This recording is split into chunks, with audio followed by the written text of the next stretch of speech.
Hello friends, आप सभी का हमारे यूट्यूब चैनल पर स्वागत है। तो आज हम आपको कराने वाले हैं आज की करंट अफेयर है आपकी 8 सितंबर। तो 8 सितंबर के जो मोस्ट इम्पोर्टेंट करंट अफेयर के क्वेश्चन आंसर्स होंगे वो हम आपको कराने वाले हैं। साथ ही आपको बता दें कि ये जो क्वेश्चन आंसर्स हैं ये आपकी आगामी सभी परीक्षाओं के लिए उपयोगी है। जैसे कि यूपी में आपका आरआरबी में और एनटीपीसी, एसएससी, साथ ही पुलिस का एग्जाम आपका डेट क्लियर हो गया है कि 40,000 वैकेंसी पुलिस में आएगी। शिक्षक भर्ती आपकी हो गई है कि 60,000 शिक्षक भर्ती आएगी। तो इन सभी एग्ज़ामों के साथ साथ आपका जैसे बिहार में एग्ज़ाम्स चल रहे हैं और भी स्टेटों में एग्ज़ाम्स चल रहे हैं, तो उन सभी के लिए काफ़ी इंपॉर्टेंट हो जाती है। जिसमें अभी करंट अफेयर पूछी जाती है उन सभी के लिए ये बहुत इंपॉर्टेंट क्लास है। तो चलिए हम स्टार्ट करते हैं साथ। और फ्रेंड्स, अगर आपने हमारे चैनल को सब्सक्राइब नहीं किया है तो प्लीज़ चैनल को लाइक, शेयर एंड सब्सक्राइब कर लीजिएगा ताकि आपको डेली लेटेस्ट वीडियो प्राप्त हो सके। तो आज का हमारा पहला क्वेश्चन है कि हाल ही में किस देश के सुदूर गांव में 82.2 डिग्री सेल्सियस तापमान दर्ज किया गया है? तो ये जो आपका ईरान है, ईरान जो है, ईरान के एक गांव है सुदूर गांव, वहाँ पर 82.2 डिग्री सेल्सियस तापमान दर्ज किया गया है। तो ये है। और आगे भी हम बता दें कि ईरान ने नूर-3 उपग्रह को लॉन्च किया है। कौन सा? ईरान ने नूर-3 को, कितने को? नीर-3 उपग्रह को लॉन्च किया है, कक्षा को प्रक्षेपित किया है। ठीक है। साथ ही ईरान संघाई सहयोग संगठन का नया स्थायी सदस्य बन गया है। जो ईरान है वो संघाई सहयोग संगठन का नया स्थायी सदस्य बन गया है। आगे है कि हाल ही में किसने सर्वोच्च न्यायालय के नए ध्वज को प्रतीक चिन्ह का अनावरण किया है? तो ये क्वेश्चन तो हमने कल भी आपको कराया था, लेकिन फिर से हम आपको बता देते हैं कि जो हमारी राष्ट्रपति द्रौपदी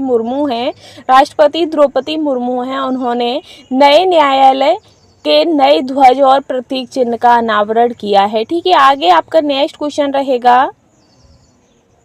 नेक्स्ट क्वेश्चन है कि हाल ही में विश्व बधिर शूटिंग चैंपियनशिप 2024 में भारतीय निशानेबाज अनुया प्रसाद ने कौन सा पदक जीता है?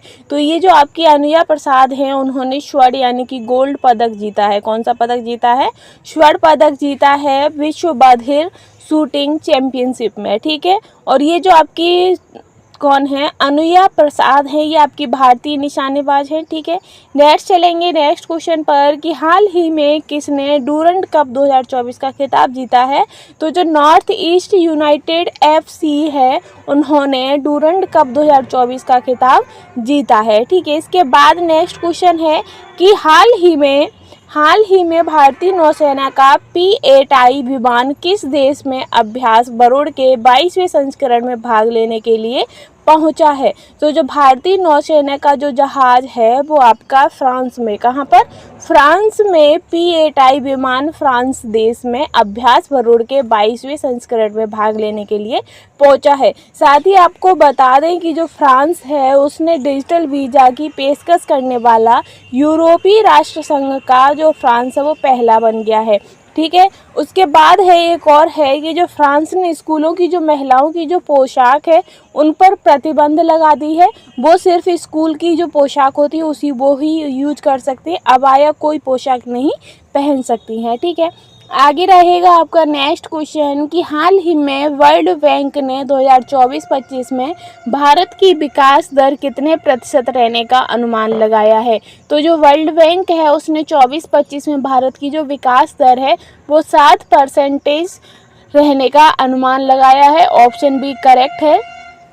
आगे रहेगा आपका नेक्स्ट क्वेश्चन कि हाल ही में किसने इंडियन ऑयल के अध्यक्ष पद पर अतिरिक्त कार्यभार संभाला है? तो इंडियन ऑयल, तो जो वी सतीश कुमार हैं, वी सतीश कुमार ने इंडियन ऑयल के अध्यक्ष पद पर अतिरिक्त कार्यभार संभाला है। ठीक है।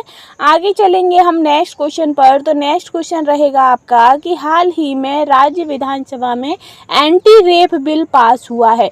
तो जो पश्चिम बंगाल की जो राज्य विधानसभा है पश्चिम बंगाल की, वहाँ पर एंटी रेप बिल पास किया गया है।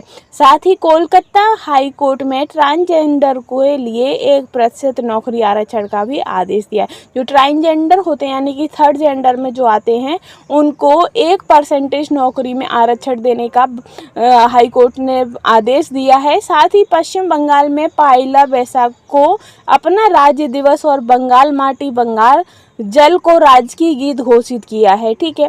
आगे हम बढ़ेंगे, नेक्स्ट क्वेश्चन पर चलेंगे। तो नेक्स्ट क्वेश्चन है कि हाल ही में आईसीसी की चेतावनी के बाद भी रूसी राष्ट्रपति किस देश की यात्रा पर पहुंचे हैं? तो वो मंगोलिया देश की यात्रा पर पहुंचे हैं रूसी राष्ट्रपति। ठीक है, इसी के साथ नेक्स्ट है कि हाल ही में किस राज्य के मुख्यमंत्री ने सशस्त्र बल उत्सव का उद्घाटन किया है? तो ये जो यूपी के हमारे योगी आदित्यनाथ जी हैं, उन्होंने उन्होंने सशस्त्र बल उत्सव का उद्घाटन किया है। साथ ही बता दें कि ये 3 दिवसीय सत्र बाल उत्सव का शुभारंभ आज पूरे उत्साह के साथ लखनऊ छावनी में सूर्य खेल परिसर में हुआ है। इस उत्सव का जो उद्घाटन करते हुए उत्तर प्रदेश के जो मुख्यमंत्री योगी आदित्यनाथ थे, उन्होंने कहा कि भारत की सशस्त्र बल विश्व भर में अद्वितीय है। ठीक है, आगे हम बढ़ेंगे, नेक्स्ट क्वेश्चन पर चलेंगे। तो आगे आपका नेक्स्ट क्वेश्चन रहेगा इसी में कि हाल ही में 12 दिवसीय राष्ट्रीय कैडेट कोर सैनिक शिविर कहाँ शुरू हुआ है?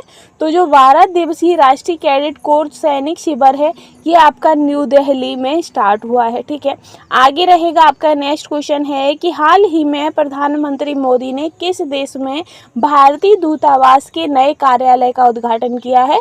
तो ब्रुनेई में। कहाँ पर? जो हमारे प्रधानमंत्री मोदी जी हैं, उन्होंने ब्रुनेई में भारतीय दूतावास के लिए नए कार्यालय का उद्घाटन किया है। ठीक है, इसी के साथ हमारा नेक्स्ट क्वेश्चन है कि हाल ही में उत्तर प्रदेश सरकार वहां वैदिक 3D संग्रहालय का निर्माण करेगी। तो कहां पर? तो वाराणसी में एक वैदिक 3D संग्रहालय का निर्माण करेगी यूपी सरकार। ठीक है, नेक्स्ट है कि हाल ही में मेजर जनरल जारकेन गैमलिन ने किस राज्य के मुख्य सूचना आयुक्त के रूप में पदभार संभाला है? तो अरुणाचल प्रदेश के में। ठीक है, आगे है आपका नेक्स्ट क्वेश्चन कि हाल ही में उमेश उपाध्याय का निधन हुआ है, वह कौन थे? तो जो उमेश उपाध्याय हैं, वो आपके एक पत्रकार थे जिनका अब निधन हो चुका है। ठीक है, इसके बाद क्वेश्चन आता है कि हाल ही में भारत के बाहर कहाँ आईआईटी दिल्ली के नए परिसर का उद्घाटन हुआ है? तो अबू धाबी में। कहाँ पर? अबू धाबी में, भारत के बाहर अबू धाबी में आईआईटी दिल्ली के नए परिसर का उद्घाटन हुआ है। ठीक है, इसी के साथ नेक्स्ट है कि हाल ही में किसने सर्वोच्च न्यायालय के नए ध्वज और प्रतीक चिन्ह का अनावरण किया है? तो जो आपकी द्रौपदी मुर्मू हैं, उन्होंने किया है। इसके बाद आता है कि हाल ही में बीसीसीआई ने किस पुरुष क्रिकेट टीम का चयनकर्ता नियुक्त किया है? तो जो अजय रात्रा हैं, अजय रात्रा को बीसीसीआई ने पुरुष क्रिकेट टीम का चयनकर्ता नियुक्त किया है। ठीक है, इसके बाद आता है आपका नेक्स्ट क्वेश्चन कि हाल ही में इंग्लिश चैनल को अकेले तैरकर पार करने वाले सबसे वृद्ध भारतीय कौन बने हैं? तो वो आपके सिद्धार्थ अग्रवाल बन गए हैं और इनकी जो आयु है वो 49 यानी कि 49 वर्ष की आयु है और ये 29 अगस्त को इंग्लिश चैनल पार करने वाले सबसे बुजुर्ग भारतीय बन गए हैं। सिद्धार्थ को 42 किलोमीटर का जलमार्ग तैर कर पार करने में 15 घंटे 6 मिनट का समय लगा था। ठीक है, आगे बढ़ेंगे नेक्स्ट क्वेश्चन पर। तो नेक्स्ट क्वेश्चन है आपका कि हाल ही में राष्ट्रपति द्रौपदी मुर्मू ने कहाँ विश्व शांति बुद्ध विहार का उद्घाटन किया है? तो विश्व शांति बुद्ध विहार का जो उद्घाटन है वो महाराष्ट्र में इन्होंने किया है और महाराष्ट्र सरकार ने लड़का भाऊ योजना भी स्टार्ट की है और वहीं भारत सरकार ने शहरी क्षेत्र में नक्सलवाद पर अंकुश लगाने के लिए विधेयक भी पास कर दिया है। इसके बाद आता है हमारा नेक्स्ट क्वेश्चन कि हाल ही में उत्तर प्रदेश महिला आयोग का अध्यक्ष किसे नियुक्त किया गया है?